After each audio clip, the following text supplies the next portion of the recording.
احتشام اللہ رب العزت کے فضل و کرم، اس کی دی ہوئی توفیق سے آج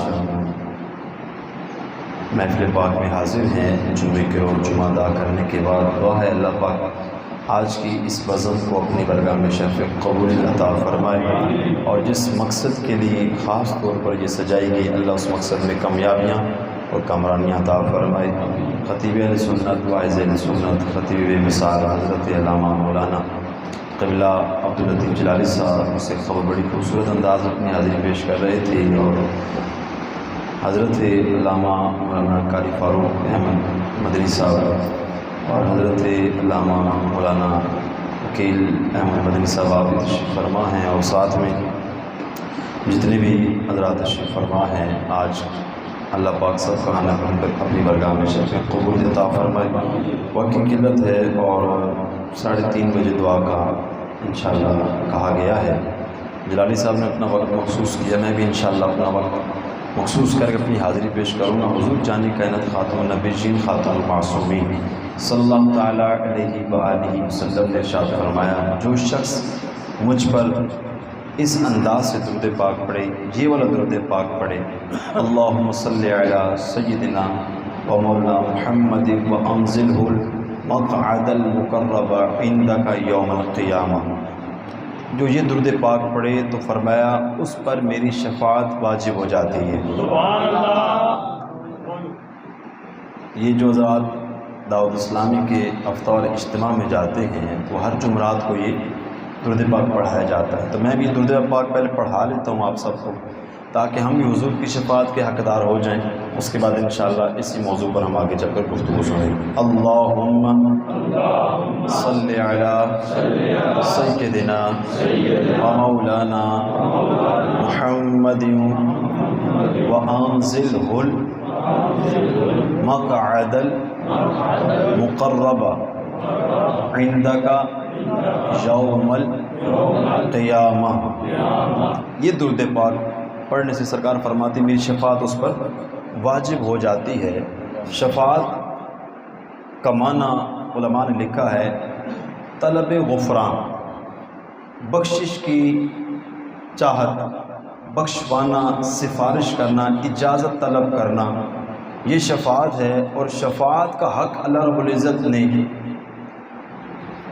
انبیاء کرام علیہ السلام کو بھی عطا فرمایا ہے، اولیاء کرام کو بھی عطا فرمایا ہے، اور شفاعت کا حق اللہ رب العزت نے اپنے نیک بندوں کو بھی عطا فرمایا ہے۔ شفاعت دنیا کے اندر ہم کسی کو سفارش کرتے ہیں، ہے تو وہ بھی شفاعت ہی ہوتی ہے، لیکن ہم اس کو سفارش کے معنی میں استعمال کرتے ہیں۔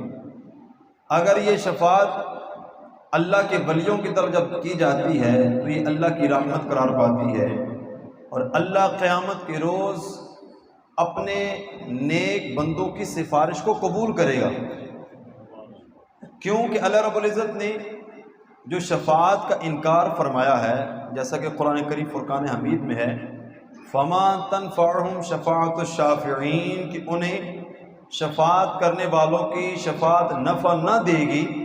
اس سے علماء نے لکھا ہے کہ اس سے مراد بتوں کی شفاعت ہے۔ کن کی شفاعت ہے؟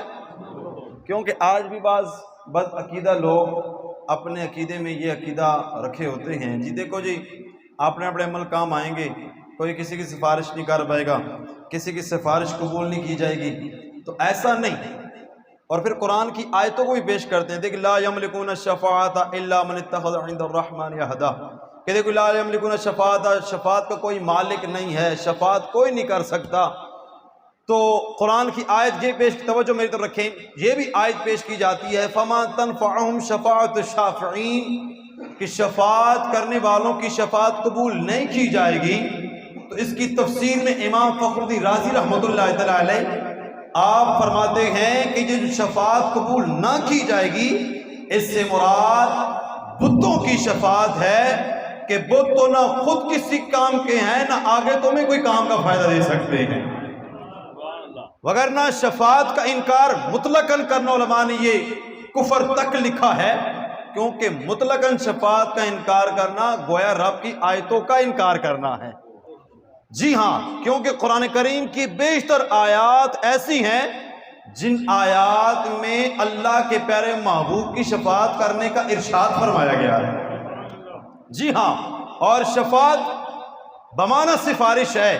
ہمارا تو یہی عقیدہ ہے کہ جو بندہ دنیا کے اندر یہ عقیدہ رکھتا ہو کہ نبی شفاعت نہیں کر سکتا، ولی شفاعت نہیں کر سکتا، غوث شفاعت نہیں کر سکتا، داتا حضور شفاعت نہیں کر سکتے، میں نے کہا بالکل ٹھیک ہے، تیرا عقیدہ تیرے عقیدے کے مطابق ٹھیک ہے، وہ تیری شفاعت نہیں کریں گے، کیونکہ تیرا عقیدہ تیرے اندر تیرے من میں یہ بات پائی جاتی ہے کہ وہ شفاعت نہیں کریں گے، تو ٹھیک کہتا ہے، تیری شفاعت نہیں کریں گے، ہمارا تو عقیدہ ہے شفاعت کریں گے۔ جی ہاں، ہمارا عقیدہ ہے کہ آج لے ان کی بنا، آج مدد مانگ ان سے، کل نہ مانے گے قیامت میں اگر مان گیا۔ جناب والا اللہ رب العزت نے اپنے محبوب کو ایک مقام عطا فرمانا ہے۔ میں نے قرآن کی آیت پڑھی، میں اسی پر مختصر کر کے اپنے بیان کو اختتام کروں گا۔ اللہ رب العزت نے قرآن کریم فرقان حمید میں ارشاد فرمایا،